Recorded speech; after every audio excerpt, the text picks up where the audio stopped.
圣经故事新旧约，台湾教会公报社印，1954年。撒母耳甲以利，撒母耳的爸母将伊奉献予上帝，伫上帝圣殿服侍上帝一个细汉囡仔。每年伊的老母汉娜有做细领衫来予伊穿。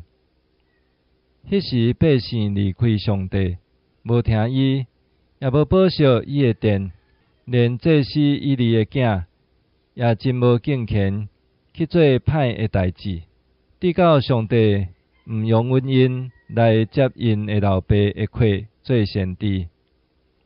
以利看到伊的囝拢无遵趁上帝的教示，去行上帝所无欢喜的事，伊的心非常艰苦。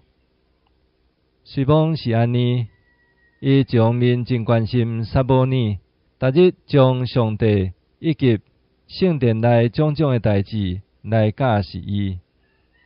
有一暝，撒母耳咧困的时，忽然醒起来，伊听见有声得叫伊。撒母耳想，这是以利得叫伊的，就起来去见这个老人。总是以利讲，伊拢无出什么声，就叫伊搁倒转去困。无偌久，撒母耳搁一摆听见有声得叫伊，伊就搁去找以利。总是即摆以利犹原拢无叫伊。到第三摆，小双的代志发生了后，以利就知这的确是上帝的声得叫撒母耳的。伊就甲撒母耳讲：即使若搁有声得叫你，就安尼应讲。耶和华，请你讲，你的奴仆得听。所以第三摆听到有声得叫伊的时，撒母耳就应讲：请讲，你的奴仆得听。是啦，这是耶和华的声。